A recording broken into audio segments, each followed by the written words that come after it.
ஜிப்ரீல் ஒரு புஸ்தகமா கொடுத்து இதை முகமது கொடுத்துருவான புஸ்தகமா கொடுத்தான்ல, புக்கா கொடுக்கல. சரி ரசூல் ஸல்லல்லாஹு அலைஹி வஸல்லம் ஆவது உட்கார்ந்து எழுதி இந்தாங்க கொடுத்தாங்களா? புக்கா கொடுக்கல. அவங்களுக்கு எழுதவும் தெரியாது. ரசூல் ஸல்லல்லாஹு என்ன செய்யாது? எழுதவும் தெரியாது. அப்ப குர்ஆன் எப்படி நமக்கு வந்துச்சு? குர்ஆன் ஒளி வடிவமா தான் வந்துச்சு, வரி வடிவமா வரல. வரின்னா எழுத்து வடிவமாக குர்ஆன் நமக்கு தரப்படல. ஜிப்ரீல் ஓதி காட்டுவார், ரசூலுல்லாஹ் உள்ளத்துல பதிஞ்சிரும். அவங்க சஹாபாக்கள் ஓதி காட்டுவாங்க, சஹாபாக்கள் மனப்பாடம் பண்ணிக்கிறாங்க. சில நேரங்களில் எழுதவும் சொல்லுவாங்க. என்ன செய்வாங்க? வசனங்கள் வந்தா இது இந்த அதுல எழுதிக்கிறங்க, இதுல எழுதிக்கிறங்கன்னு பாதுகாக்கிறதுக்கு செய்வாங்க. இப்ப என்ன அவங்க கேட்கறாங்கன்னு கேட்டா, இந்த எழுத்து வடிவத்தில் கொண்டு வந்தது பின்னாடி தானே இப்படி புக்கு மாதிரி தொகுத்தாங்க. அப்படி இருக்கும்போது அதை ஏன் நீங்க குர்ஆன் ஏத்துக்கிட்டீங்க? இப்ப நம்ம குர்ஆன் வச்சிருக்கிறோம்ல, இந்த மெத்தட்ல ரசூலுல்லாஹ் நம்மள்ட்ட தரலையே, அவங்க வாயினால ஓய்த்தானே காட்டினாங்க, அவங்க கையால எழுதலையேன்னு கேட்கிறாங்க. இதை புரிஞ்சுக்கிறதுக்கு முன்னாடி ஒரு அடிப்படையான விஷயத்தை விளங்கிக் கொள்ளணும். அதாவது நம்ம செய்யக்கூடிய காரியங்கள்ல 100% வணக்கமாக மட்டும் இருக்கும். சில காரியம் தஸ்பீஹ் செய்யறோம், தொழுகிறோம், அது 100% வணக்கமா மட்டும் இருக்கும். சில காரியங்கள் 100% வணக்கம் இல்லாம இருக்கும். இந்த மைக் இருக்கு, இது வணக்கமா? இது 1% வணக்கமே இல்லை, இது வணக்கத்துக்கு சம்பந்தமே கிடையாது, இது மைக் அவ்வளவுதான் வணங்குதா, அப்படிப்பட்டதாகவும் இருக்கும். சில காரியங்கள்ல வணக்கமும் வணக்கம் இல்லாத மிக்ஸ் ஆயிருக்கும். பிரிச்சு பார்த்தோம்னா அதுல சில வணக்கமும் கலந்திருக்கு, சிலதுல வணக்கம் இல்லாதும் கலந்திருக்கும். இப்படி பிரிச்சு பார்க்க வேண்டிய விஷயங்களும் இருக்கிறது. 100% வணக்கமா இருக்குன்னு வைங்க, அந்த காரியங்களை பொறுத்த வரைக்கும் அல்லாஹ்வோ ரசூலோ சொன்னா தான் அதை ஏத்துக்கணும். சுப்ஹானல்லாஹ் சொல்றோம் பதிலா ஒருத்தர் இன்னொரு திக்ரை சொல்லி தர்றாரு, இது ஏத்துக்கிற முடியாது. ஏன்? அல்லாஹ் சொன்னா சொல்லு, ரசூலுல்லாஹ் சொன்னா சொல்லு, நீனா சொன்னா ஏத்துக்கிற முடியாதுன்னு போயிடலாம். ஏன்? அது 100% இபாதத்து. இது மைக் இருக்குது, வாட்சி கட்டுறது இருக்குது, இதுல இபாதத்துக்கு 1% கூட சம்பந்தம் கிடையாது, லட்சத்துல 1% கூட சம்பந்தம் கிடையாது. இதை பொறுத்த வரைக்கும் செஞ்சுட்டு போங்க, அவ்வளவுதான். ஹராமா இல்லாத பொறுத்த வரைக்கும் என்ன செய்யுங்க, வாட்சி கட்டினா கட்டிட்டு போங்க, கட்டாம போயிருங்க, இது மார்க்கத்துக்கு சம்பந்தம் இல்லைன்னு வந்துடும். சில காரியங்கள் தீன துன்யாவுல மிக்ஸ் பண்ணி செய்யறது. உதாரணமா தொழுகிறது மார்க்கத்தில் உண்டு, சரியா? பள்ளிவாசல் மார்க்கத்தில் உண்டு, பள்ளிவாசல்ங்கிற கான்செப்ட். இந்த பள்ளிவாசலைய நம்ம அழகா பில்டிங் கட்டி ஒரு ஃப்ளோர் போட்டு அடுத்து ஒரு மாடி ஏத்தி அடுத்து ஒரு மாடின்னு ஏத்துறோம். இது ரசூலுல்லாஹ் காலத்துல இல்ல. இது ரசூலுல்லாஹ் காலத்துல எப்படியா இருந்துச்சு? இல்ல. ஆனால் எது இருந்துச்சு? பள்ளிவாசல்ங்கிற அந்த கான்செப்ட் இருந்துச்சு, பள்ளிவாசல்ங்கிற ஒரு அடிப்படை இருந்துச்சு. மெட்டீரியல் காலத்துக்கு காலம் மாறும். அந்த பள்ளிவாசல் கட்டக்கூடியது கீத்து இருக்கிற காலத்துல கீத்தை கொண்டு கட்டுவாங்க, காங்கிரீட் வந்த காலத்துல காங்கிரீட்டை கட்டுவாங்க. இது மார்க்கத்தை கொண்டு மாறுவது இல்லை. ஏன் அப்படி சொல்றோம்? வீடு தானே மாத்திக்கிட்டோம், பள்ளிவாசல் மட்டும் மாத்தணும். குடிசை வீடு கட்டணும், இப்ப எதுல வீடு கட்டுறோம்? இது வகி வராம மாத்திக்கிறோமே. இந்த காரியத்தை செய்வதற்கு அல்லாஹ் ரசூல் சொல்ல தேவையே கிடையாது. அந்த காலத்துல ஓலையில வீடு கட்டினான், பண ஓலையில வீடு கட்டினான். அதுக்கு அடுத்த காலத்துல என்ன பண்ணிட்டோம்? இப்ப காங்கிரீட் வீடு கட்டுறோம். வீடு எப்படி காங்கிரீட் வீடு நம்ம வசதிக்கு மாத்திரமோ அதுக்கு தகுந்தவாறு பள்ளிவாசலுடைய மெட்டீரியலை மாத்திட்டோம். மெட்டீரியல் தான் மாறுதே தவிர பள்ளிவாசல் தொழுவதற்கு உள்ள காரியங்கள் இருக்குல்ல, அந்த செட்டப்ல மாற்றம் கிடையாது. அதுதான் பள்ளிவாசல். அது குடிசையா இருந்தாலும் அந்த நன்மை தான், பில்டிங்கா இருந்தா அந்த நன்மை தான். இந்த பில்டிங் இதுகளை எல்லாம் இதை பிதஅத் கூடாது, இதை நினைச்சிடக்கூடாது. இந்த மாதிரி கட்டடம் கட்ட ரசூலுல்லாஹ் சொன்னாங்களா? அட இந்த மாதிரி கட்டடம் கட்டுறது மார்க்கம்டா கட்டுறோம். குடிசையில தொழுதால் கம்மியான நன்மை, காங்கிரீட்ல தொழுதால் கூடுதல் நன்மை நாங்க கட்டுறோம். இது வசதி, வெயில் மழை படாம எங்களுக்கு ஒரு கூரை வேணும். அவரவர்கள் காலத்தில் எந்த கூரை கிடைக்குதோ அதை பயன்படுத்திக்கிறாங்க. இந்த மாதிரி செட்டு கிடைக்கிற காலத்தில் செட்டை பயன்படுத்துவாங்க, இரும்பு கிடைக்கிற காலத்தில் இரும்பை பயன்படுத்துவாங்க, மண்ணு கிடைக்கிற காலத்தில் மண்ணை பயன்படுத்துவாங்க. அதுவும் கிடைக்காத முந்தின காலத்தில் ஒரு கூடாரத்தை பயன்படுத்திருப்பாங்க, துணியை கூட போட்டிருப்பாங்க. அது பள்ளிவாசல் தான். ஒரு இடத்தை வாங்கி பந்தல் போட்டா பள்ளிவாசல் இல்லையா? அது அப்ப இந்த பள்ளி நம்ம என்னத்தை விளங்கணும்? இதுல இதை பிரிக்கணும். ஒரு பள்ளிவாசல் கட்டப்பட்டுச்சுன்னு சொன்னா இதுல தீன் எது? அதுல உள்ள அந்த அமைப்புகளும் அந்த தொழுகிறது தான் தீன். இந்த கட்டணம் எது? துன்யா கலந்திருக்குது. துன்யாவும் தீனும் மிக்ஸ் ஆகி போயிருக்கிறது. அந்த துன்யாவை பொறுத்த வரைக்கும் நமக்கு ரைட் இருக்கு. விரும்பினா ஒரு மாடி கட்டுங்க, விரும்பினா 2 மாடி கட்டுங்க, விரும்பினா மண்ணில் கூட கட்டுங்க, விரும்பினா கூரையிலோட கட்டுங்க. ஆனா பள்ளிவாசலுக்குன்னு சில ரூல் இருக்கு, அதை ஃபாலோ பண்ணணும். அது தொழுகை நடத்தணும், கிப்லாவை நோக்கி இருக்கணும், உருவப்படங்கள் இருக்கக்கூடாது, வீண் பேச்சு பேசக்கூடாது, இது வந்து பள்ளிவாசலுக்கு உள்ள விதிகள் இருக்குல்ல, அந்த விதிகள் இருந்தால் அதுக்கு பேர் பள்ளிவாசல். மெட்டீரியலை வச்சு இந்த பள்ளிவாசல் பேர் மாறாது. இப்படி நீங்க விளக்கிட்டீங்கன்னா, இதுல ஒருத்தர் இப்படி கேட்கிறாரு, இந்த மாதிரி பெரிய மணாரால வச்சு பள்ளிவாசல் கட்டிக்கிறீங்களே, இது பிதஅத் இல்லையான்னு ஒருத்தர் கேட்டா என்ன சொல்லுவீங்க? இது பிதஅத் இல்லதான். ஏன் இல்லங்கிறோம்? இது வந்து இதுக்குன்னு ஒரு நன்மை நாங்க சொல்லல, பள்ளிவாசலுக்கு தான் நன்மை. மெட்டீரியல் எதுவா இருந்தாலும் எங்களுக்கு பிரச்சனை இல்லை. மெட்டீரியல் மண்ணா இருந்தாலும் அந்த நன்மை தான், குடிசையா இருந்தாலும் அந்த நன்மை தான். அவ பள்ளிவாசல்ங்கிறதுனால இபாதத்து. இந்த பில்டிங்குகள் எல்லாம் வசதிகளை பொறுத்து காலத்துக்கு ஏற்றவாறு நம்மளா தீர்மானிக்கிறது. நம்ம வீட்டை கட்டுற மாதிரி காங்கிரீட் வீடு கட்டக்கூடிய காலத்தில் பள்ளிவாசலும் காங்கிரீட்லாம் கட்டுவான். குடிசை வீடு இருக்கிற காலகட்டத்தில் பள்ளிவாசலும் குடிசையா தான் இருக்கும். அவங்கவுங்க அது மாதிரி உள்ள விஷயம். அதே மாதிரி இந்த குர்ஆன் இருக்கிறது. குர்ஆனை பொறுத்த வரைக்கும் அதுல இபாதத்து எது? இபாதத்து எது? ஓதுறது இபாதத். குர்ஆன்ல எது இபாதத்து? இது குர்ஆன் வச்சுக்கணும் பேச்சுக்கு. இது ஒரு 50 வாங்கி நான் வீட்டுல வச்சுக்கிட்டேன், எனக்கு நன்மை ஒரு எழுத்துக்கு 10 நன்மை கிடைக்குமா? இந்த மூட்டு வச்சுக்கிறேன்னு வச்சாலுக்கு என்னடா வச்சதுக்கா நன்மை கிடைக்கும்?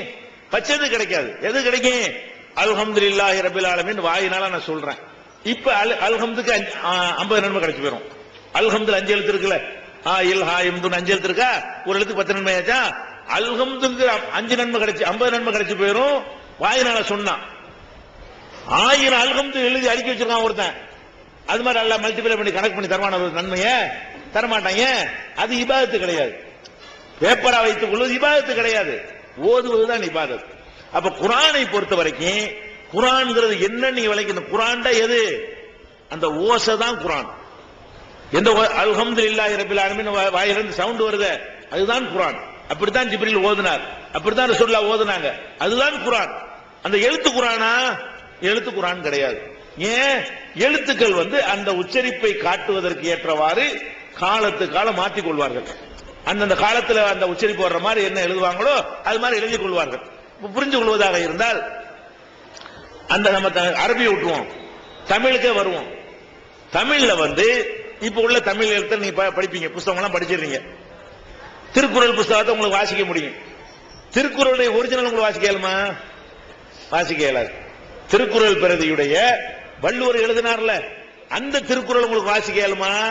வாசிக்க இயலாது. அந்த திருக்குறள் வேணும்னா நீங்க தஞ்சாவூருக்கு போங்க, அங்க வந்து சரஸ்வதி மகால்னு ஒண்ணு இருக்கிறது. அங்க பழங்காலத்து ஓலைச்சுவடி எல்லாம் வச்சிருக்கிறான். அதுல திருவள்ளுவருடைய திருக்குறளும் இருக்குது. அப்படி கண்ணாடி கொண்டு அப்படி விரிச்சு வச்சிருப்பான். அதுல ஒரு வரி வாசி கொடுங்க பார்ப்போம். ஆனா தமிழ் தான் அது. அது என்னது? அது தமிழ் தான். அந்த காலத்தில் அந்த எழுத்து அப்படிதான் இருந்திருக்கு, தமிழ் எழுத்து. அதுல ஒரு எழுத்து கூட நம்ம காலத்தில் உள்ள மாதிரி இல்ல. இன்னும் சொல்ல போனா அந்த எழுத்துல புள்ளியே இருக்காது. இக்க நான் புள்ளி வைக்கிறீங்கல்ல, அந்த காலத்துல புள்ளி வச்சா ஓட்டையா போயிடும். அதுக்கு புள்ளி இல்லாம எழுதுனாங்க. ஆணினால் குத்துறது தானே, மைய கிடையாது இல்லங்க. எழுத்தாணி வச்சு குத்துறது, காணா போட்டு குத்துறான்னு வைங்களேன், மூணு ஓலையை ஓட்டையாக்கி போடும். அப்ப வந்து அதனால என்ன செய்யக்கூடாதுன்னு வச்சிருந்தா, புள்ளி எதுக்குமே புள்ளி இருக்காது. காணாமானா எல்லா எழுத்துமே வேற மாதிரி கண்ணா பின்னாடி கிடக்கும். அது யாராலையும் வாசிக்க இயலாது. இப்ப கூட கல்வெட்டுகள்லாம் இருக்கு போய் பாருங்களேன். ராஜாக்கள் காலத்துல கல்வெட்டு இருக்கிற நேரத்தில் வாசிக்க முடியுதா? வாசிக்க முடியாது. ஆனால் அந்த கல்வெட்டை அந்த பாஷையை தெரிஞ்சவன், பழங்கால பாஷையை தெரிஞ்சவன் வாசிச்சான்னா அந்த சத்தம் உங்களுக்கு வழங்கும். அந்த திருக்குறளை எடுத்து வைத்துக் கொண்டு அதை உங்கள்கிட்ட காட்டினா உங்களுக்கு வழங்காது. அவனை வாசிக்க சொன்னா ஆகார முதல எழுத்தெல்லாம் கரெக்டா வழங்கிடும். அப்ப எது திருக்குறள்ங்கிறது? அந்த ஓசை தான் குறள். இந்த எழுத்து அது காலத்து காலம் மாறும். இந்த எழுத்தை மாறி போயிடும். நமக்கு தெரிஞ்ச தமிழ்ல எத்தனை எழுத்து மாறி போச்சு. அந்த காலத்துல லையன்னா போட்டானா அப்படி ஒரு கொம்பு மாதிரி போட்டு போடுவான். நம்ம எல்லாம் படிக்கிற காலத்துல இருந்துச்சு லையன்னா நையன்னா இருக்க, அது இப்படி போட்டான்.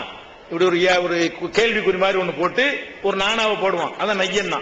ஒரு கேள்விக்குறி மாதிரி போட்டு லானாவை போடுவான், அது லையன்னா. அந்த இடத்துக்கு பிள்ளைகிட்ட கேட்டா கிறுக்கி இருக்குமா? இந்த நம்ம பிள்ளைகளுக்கு தெரியுதா அது? இப்ப என்ன செய்யறான்? 2 கொம்பை போட்டு லானாவை போடுறான் யூனிஃபார்ம் பண்றதுக்காக வேண்டி. அப்ப வந்து நமக்கு தெரிஞ்ச ஒரு 20 வருஷத்துக்கு முந்தின எடுத்து வாசிக்க முடியல. 20 வருஷத்துக்கு முந்தின புஸ்தகங்களை கொடுத்தால் இப்ப உள்ள பிள்ளைங்களுக்கு என்ன செய்ய முடியாது? வாசிக்க முடியாது. இப்ப நீங்க என்ன பார்க்கணும்? குர்ஆன் என்பது எது? இந்த எழுத்தா ஓசையா? எழுத்து. அது மாறல. அதுல மாற்றம் செய்ய பிதஅத் வரும். எதுல மாற்றம் செய்யல? நீங்க புஸ்தகமா வச்சுட்டு போங்க, சிடியா வச்சுட்டு போங்க, ஆடியோல பதிவு பண்ணி டேப் ரெக்கார்ட்ல வீடியோ ஆடியோ ஒளிநாடகங்களை கூட வச்சுட்டு போங்க. என்னன்றது வாசிக்கும். அல்ஹம்துலில்லாஹி ரப்பில் ஆலமீன், அதான் குர்ஆன். அது மாறினுச்சா? அப்ப இந்த குர்ஆன்ங்கிற அந்த புஸ்தகத்துல 2 சேர்ந்து இருக்கிறது. ஒன்னு இபாதத், இன்னொன்னு இபாதத் அல்லாது. இபாதத் எது? அந்த சத்தம். இபாதத் அல்லாது எது? அந்த மைய அந்த பேப்பர் இபாதத் அல்லாது. அது எதுல வேணாலும் பாதுகாப்போம். உங்களுடைய ஆவணங்களை ரெக்கார்டை எப்படி பாதுகாப்பீங்களோ அந்த மாதிரி என்ன செய்வீங்க, எடுத்துக்கொண்டு பாதுகாத்துக்கிறீங்க.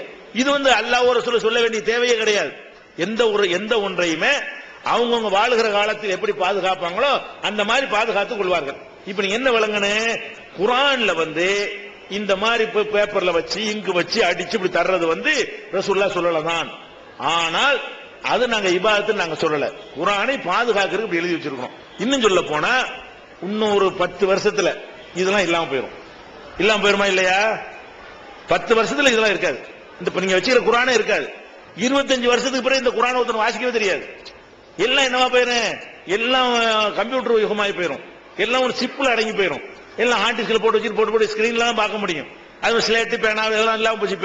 அப்ப ஒரு காலத்துல என்னவாயிரும், இதுல பாதுகாத்ததுக்கு பதிலா இதுல செல்போன்ல பாதுகாப்போம். செல்போன்ல படுத்த படிக்கிறான் குர்ஆனே, இப்படி போறான் ஓடிட்டு இருக்கு குர்ஆன். படிக்கிறோமா இல்லையா? அந்த மாதிரியாக மாறி போன பிறகு இது இப்ப குர்ஆனா இருக்காது. இது யாருக்கும் தெரியாம போயிடும். அப்ப அது பிதத்துங்க கூடாது. ஏன்? நவீன வசதிகள்ல நம்ம வாசிக்கிறதுக்கு தகுந்தவாறு அதை மாற்றி வச்சுக்கிறோம். வாசிக்கிறது தான் குர்ஆன். நல்லா விளங்கிக்கணும். குர்ஆன்ல உள்ளது என்னது? அல்ஹம்துலில்லாஹி ரப்பில் ஆலமீன் ரசூலுல்லாஹ் சொன்னாங்களா? சொன்னாங்க. நீ வச்சுக்கிற குர்ஆனை எப்படி வாசிப்ப? அல்ஹம்துலில்லாஹி ரப்பில் ஆலமீன் வாசிப்ப. தீன் மாறல. மேட்டர் அவ்வளவுதான். நீ பேப்பரா வச்சுக்க, வேற அட்டையா வச்சுக்க, நீங்க என்ன வேணா வச்சுக்க, ஸ்கிரீன்ல கூட போட்டு படத்தை போட்டு காட்டு. ரசூலுல்லாஹ் என்னடா வாசிச்சாங்க? அல்ஹம்துலில்லாஹி ரப்பில் ஆலமீன் வாசிச்சாங்கல்ல. நீ என்னண்டு வாசிப்ப? நீ பேப்பர் வச்சு எப்படி வாசிப்ப? அல்ஹம்துலில்லாஹி ரப்பில் ஆலமீன். என்ன மாறி போய் ஒண்ணும் வரலையே. ரசூலுல்லாஹ் அல்ஹம்துலில்லாஹி ரப்பில் ஆலமீன்டாங்க, நீனும் அல்ஹம்துலில்லாஹி ரப்பில் ஆலமீன்ங்கற ஒண்ணு மாறவே இல்லையே. மார்க்க மாறலையே. எது மாறி இருக்கு? மெட்டீரியல் மாறி இருக்கு. ஓலை பேப்பரா போச்சு. பேப்பர் இன்னும் நாளைக்கு மாறு. எலும்புல எழுதுனாங்க, இன்னைக்கு எலும்பு பேப்பரா போச்சு. மெட்டீரியல் மாறும், இங்கு மாறும், எழுத்துற டிசைன் மாறும்.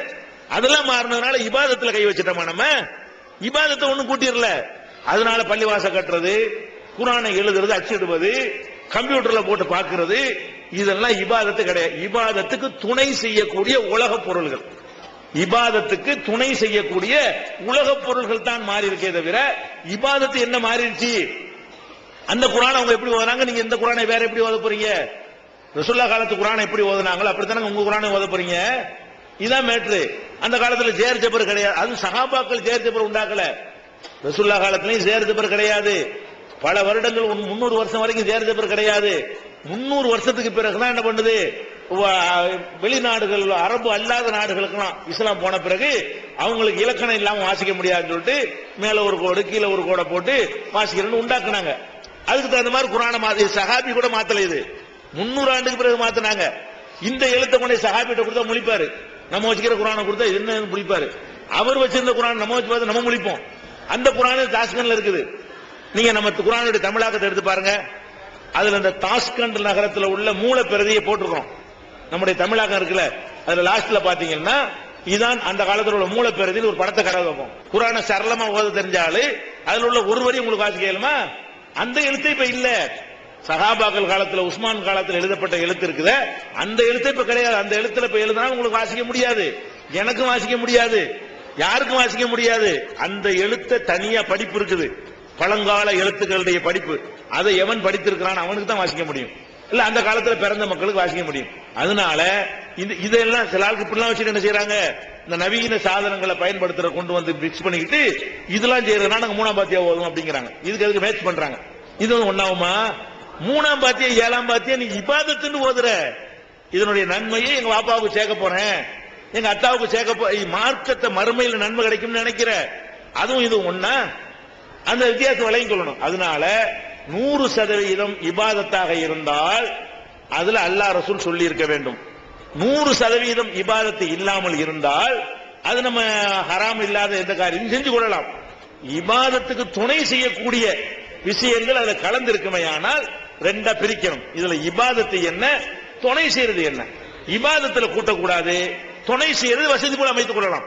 விரும்புனா செட்டு போட்டுக் கொள்ளலாம், விரும்புனா கான்கிரீட் போட்டுக் கொள்ளலாம், விரும்புனா 50 மாடியில கூட பள்ளிவாசல் கட்டிக் கொள்ளலாம், விரும்புனா சுரங்கத்துக்குள்ள கூட என்ன செய்யலாம், பள்ளிவாசல் கட்டிக் கொள்ளலாம், விரும்புனா வெட்ட வெளியில கூட இதான் எங்க பள்ளிவாசல் ஒண்ணுமில்லைன்னு சொல்லி கூட சொல்லலாம். அது யாரும் கேட்க இயலாது.